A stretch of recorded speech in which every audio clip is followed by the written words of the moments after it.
Olá, hoje nós vamos estudar os capítulos 19 a 21 de Josué. Dos versículos 1 a 9 do capítulo 19, a porção da tribo de Simeão não possui fronteiras. É constituída de uma lista de cidades localizadas dentro da região sul de Judá. Esta região foi dada a Simeão porque o território de Judá era muito extenso. Esta área ao redor do Vale de Berseba já estava habitada por cananeus. Portanto, o assentamento de Simeão ajudaria a dar à região uma identidade israelita e proveria uma defesa contra a usurpação por tribos edomitas ao sul e ao leste. No entanto, em algum estágio, a tribo de Simeão parece ter perdido sua identidade distinta. Aqui se cumpriu o que Jacó profetizou em Gênesis 49, versículo 7. Versículos 10 a 16 do capítulo 19. A porção de Zebulon compreende uma descrição de fronteira, começando com o limite sul, nos versículos 10 e 11, movendo-se para o limite leste, nos versículos 12 e 13, e concluindo com a fronteira norte. O limite oeste consiste na fronteira leste de Azer.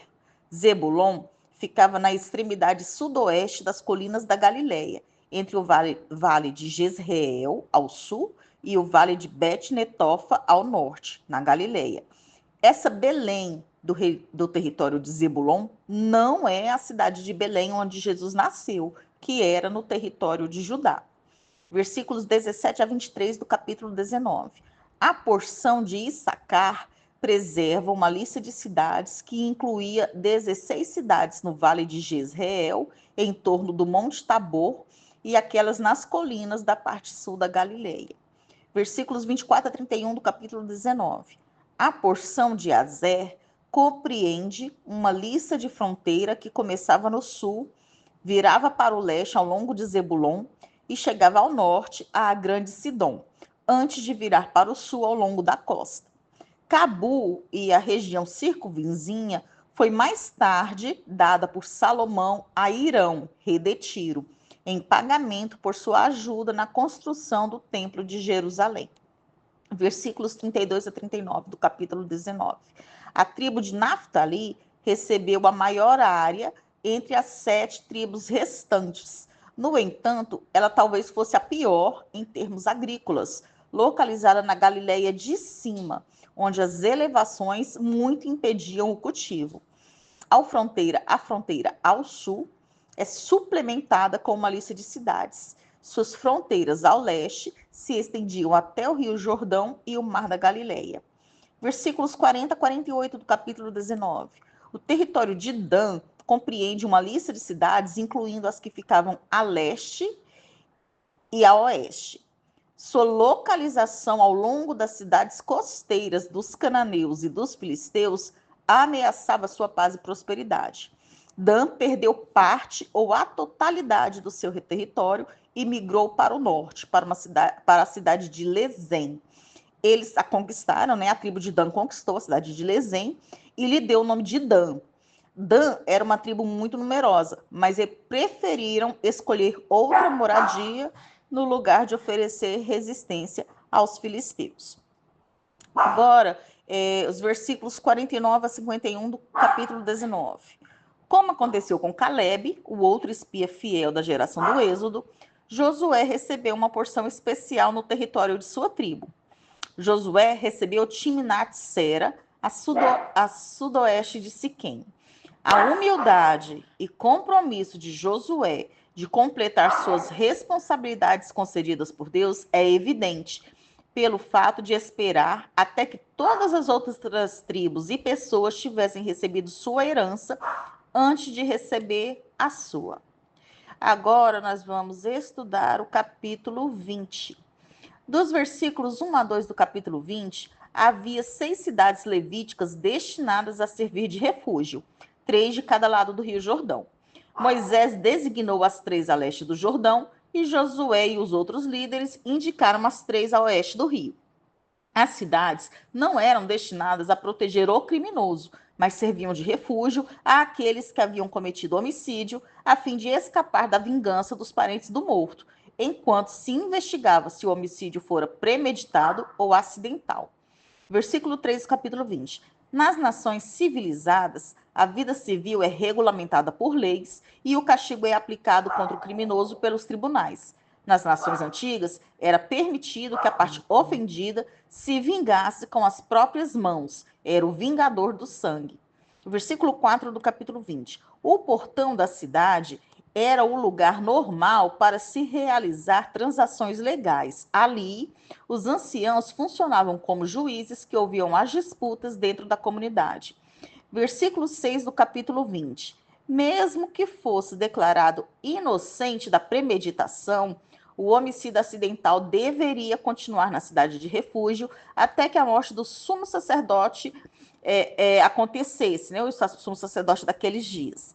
É presumível que o vingador devesse aceitar a morte do sumo sacerdote como substituto pela culpa incorrida pelo derramamento de sangue inocente, e o homicida acidental estaria livre para retornar à sua terra.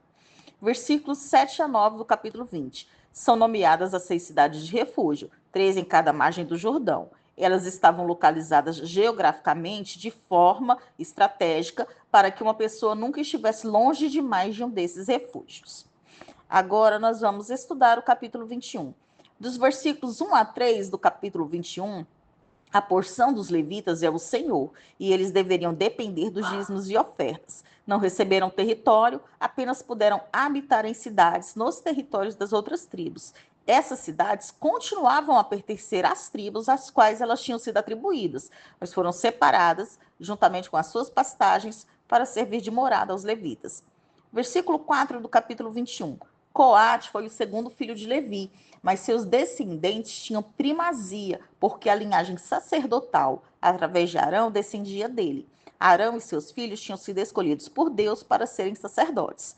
Os levitas da linhagem de Arão, seus descendentes, tinham que morar mais próximo do tabernáculo, porque suas responsabilidades requeriam que estivessem mais próximos do templo.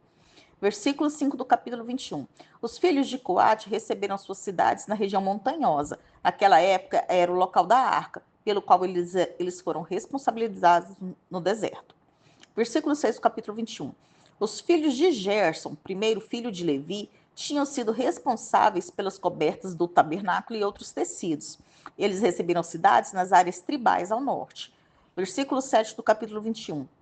Os filhos de Merari, terceiro filho de Levi, guardavam o tabernáculo, né, faziam a parte de guarda mesmo, e transportavam sua armação. Eles receberam cidades na Transjordânia, ou seja, a leste do Jordão, e também no território de Zebulon. Versículos 9 a 42 do capítulo 21. Só um apanhado geral, essas são citadas 48 cidades levíticas, né? Elas são listadas e subdivididas em 4 grupos. Elas são ainda subdivididas por tribos, com o número total após cada agrupamento.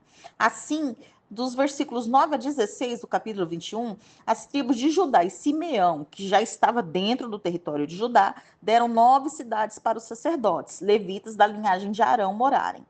Dos versículos 17 a 19 do capítulo 21, a tribo de Benjamim cedeu 4 cidades aos descendentes de Arão, totalizando 13 cidades para os sacerdotes morarem.